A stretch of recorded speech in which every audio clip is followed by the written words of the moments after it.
Hello student, welcome to EC India. Students, आज हम start करने वाले हैं मैथमेटिक्स क्लास 6 का चैप्टर 1 का 1.3 विजुलाइजिंग नंबर एंड सीक्वेंसेस। इससे पहले यदि आपने इसके पहले का वीडियो नहीं देखा हुआ है जिसमें हमने 1.1 और 1.2 को हमने चैप्टर 1 के पैटर्न्स इन मैथमेटिक्स को कंप्लीट कराया है, वो आप प्लेलिस्ट पे जाके देख सकते हैं जो हमने अपलोड की हुई है। चलिए हम स्टार्ट करते हैं विजुलाइजिंग नंबर सीक्वेंसेस। और उससे पहले प्लीज़ आप मेरा भी सपोर्ट करिए। आप मेरे चैनल को यदि अच्छा लगे, वीडियो अच्छा लगे तो प्लीज़ लाइक करिएगा। साथ में ही चैनल को सब्सक्राइब कर लीजिए और बेल नोटिफिकेशन बटन को जो घंटी का साइन दिख रहा है उसको आप प्रेस कर दीजिए, ताकि जैसे हम वीडियो अपलोड करें आप तक ये सबसे पहले वीडियो मिल जाए। और लाइक करने से क्या होगा कि ज़्यादा से ज़्यादा स्टूडेंट के पास पहुंच पाएगा, तो उनकी भी हेल्प हो पाएगी वीडियो के माध्यम से। चलिए स्टार्ट करते हैं विजुलाइजिंग नंबर सीक्वेंसेस। सबसे पहले पढ़ते हैं many number sequences can be visualised using pictures. Visualizing mathematical objects through pictures or diagrams can be a very fruitful way to understand mathematical patterns and concepts. Actually हम जो भी चीज़ें यदि हम थ्योरी से ज़्यादा कोई चीज़ हमें कोई पार्ट पढ़ाया जाता है, यदि हम उसको पढ़ते चले बोरिंग लगने लगता है।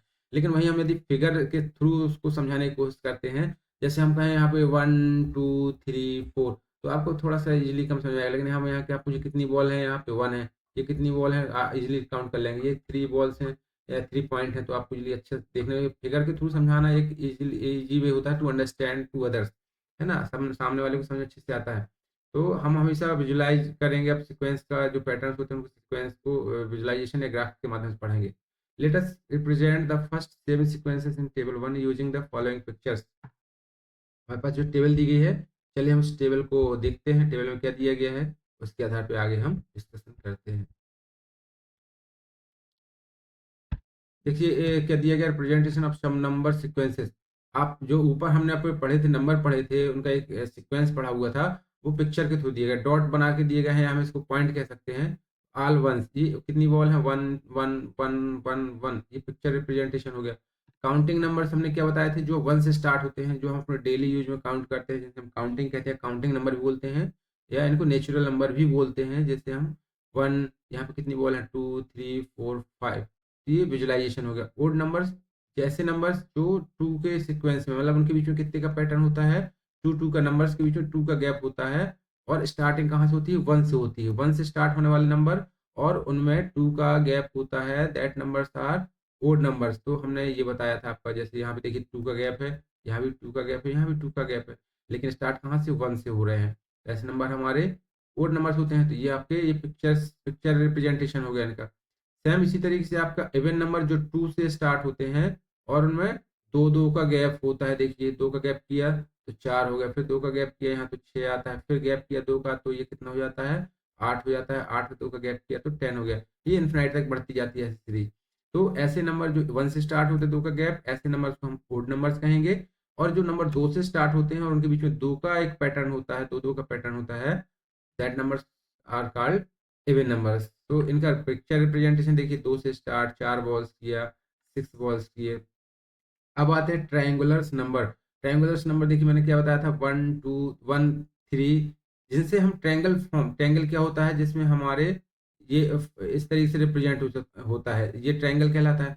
अब हमारा 1 हुआ, 1 के बाद यदि हमारी सीरीज 1 तो लिखेंगे हम पहला नंबर, लेकिन अगर हम इसमें हम 4 नंबर ले लेते तो क्या 4 से ट्रायंगल बनता, नहीं बनता। इसलिए हमें ट्रायंगल बनाने के लिए हमें कितने पॉइंट लेने पड़ेंगे, 1 2 3। यदि हम इसके बाद 4 लेते तो फिर 4 में तो ट्रायंगल नहीं बनेगा। लेकिन हम ट्रायंगुलर में फिर कितने नंबर ले सकते हैं, देखिए 1 2 3 तो हमने ले लिए, इसके बाद 2 नंबर हम अगर लेते हैं तो हमारे ट्रायंगल में आ सकते हैं, आ सकते हैं यहाँ पे। तो इस तरीके से हमने क्या ले लिया, ट्रायंगुलर फॉर्म ले लिया। अगला हम ले लेते हैं 6। ये देखिए 6 है, तो 6 हमारे 1 2 3 ये आ चुके हैं। और हमने 3 पॉइंट और लेने थे, तो 3 पॉइंट और कैसे ले सकते हैं, 3 पॉइंट तीनों की लाइन में बीच में हम ले सकते हैं, यहाँ पे 1 2 3, तो टोटल 6 पॉइंट हो गए। ये 10 पॉइंट है, 10 पॉइंट का पिक्चोरियल रिप्रेजेंटेशन कितने का हो सकता है हमारा, देखो यहाँ पे हम 10 पे अगर देखें तो ये देखिए इस तरीके से बनी हुई टेबल, ये 1 2 3 4, 1 2 3 4, 1 2 3 4, और एक यहाँ पे ये कर दिया, टोटल कितने पॉइंट है, 10 पॉइंट है। इस तरीके से हमारा पिक्टोरियल रिप्रेजेंटेशन हो सकता है। नेक्स्ट 15, कितना है इसमें गैप, कितना कितना क्या किया, ये देखिए 2, फिर इसके बाद कितना किया इसमें 3, 3 और 3 6, 6 के बाद इसमें कितना किया गैप, 4 का, फिर 4 के बाद 10 के बाद इसमें 5 का। ये देखिए गैपिंग कितने की हो रही है इसमें, अंक का काउंटिंग नंबर की 2 3 4 5, मतलब अल्टरनेट हम सीरीज कैसे बढ़ा रहे हैं, काउंटिंग नंबर में इसके बीच में जो पैटर्न आ रहा है, सीक्वेंस में गैप आ रहा है, वो 2 3 4 5 काउंटिंग टेबल का आ रहा है। नेक्स्ट चलते हैं हम स्क्वायर्स में। अब ऐसा ये पिक्टोरियल रिप्रेजेंटेशन है जिसमें हम स्क्वायर्स का फॉर्म कर सकते हैं। स्क्वायर क्या कहलाते हैं, जिसमें हमारी 4 साइड्स होते हैं, इस तरीके से हमारे स्क्वायर होते हैं। ये मान लीजिए 4 वॉल है, ये हमारे 4 वॉल है, तो एक हमारा स्टार्ट हुआ एक से, फिर इसके बाद हमने 4 पॉइंट लिया, तो 4 3 में तो हो नहीं सकता था, 5 में भी नहीं हो सकता, 5 हमारा कहाँ पे, एक ही पॉइंट पे आप रख सकते हो कहीं पे भी। तो कंप्लीटली सिक्वेंस में कहना चाहना कैसे चलना चाहिए, देखिए यहाँ पे क्या है, 3 का गैप आया, 3 के बाद यहाँ पे 5 का आया, 5 के बाद यहाँ पे कितना आएगा, 7 का आया, 7 के बाद क्या आया इधर पे, यहाँ पे आ जाना चाहिए 9 का।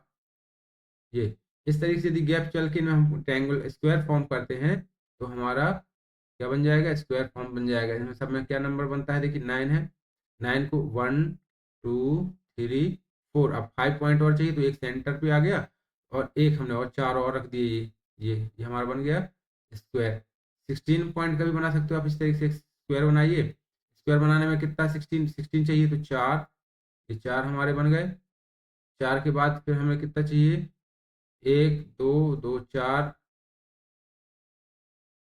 ये बन गए हमारे। अब हमारे कितने बचे, 4, देखिए 4 2 और 2 4, ये 4 पॉइंट हमने बना दिए। एक पिक्टोरियल रिप्रेजेंटेशन है ये हमारे स्क्वायर का। 4 4 दूनी 8, 4 3 12, 4 चौको 16 पॉइंट, इसको हम स्क्वायर पे भी गिन सकते हैं। 5 का भी हम बना सकते हैं, तो हम 5.1 2 3 4 5, ऐसे 5 रोज इसमें कर दीजिए, और 5 कॉलम्स कर दीजिए, 1 2 3 4 5। इस तरीके से आप इसको जब बनाएंगे, तो अब देखिए आप इसकी 5 रो बन जाएंगे, 5 कॉलम बन जाएंगे। इस पे आप इसको ड्रॉ कर दीजिए पॉइंट्स को, इस तरीके से, तो हमारे कितने पॉइंट बन जाएंगे, ये देखिए पॉइंट आ जाएंगे इसमें 25 पॉइंट आ जाएंगे। दैट मीन्स हमने क्या कर दिया, स्क्वायर फॉर्म में रिप्रेजेंट कर दिया 25 को। ये हमारा एक ग्राफिक्स रिप्रेजेंटेशन हो गया। इसी तरीके से क्यूब, क्यूब का रिप्रेजेंटेशन भी देखिए। क्यूब मतलब हमने क्या बताया था, जिसमें हम 3 के पावर में बढ़ा सकते हैं संख्याओं को, जैसे 1 है, 1 का क्यूब आप करेंगे तो कितना होता है, 1 ही होता है। तो एक सिंगल छोटा सा क्यूब है, हम कैसे ड्रॉ करते हैं, ये हमने छोटा सा क्यूब ड्रॉ कर दिया, ये सिंगल क्यूब हो गया।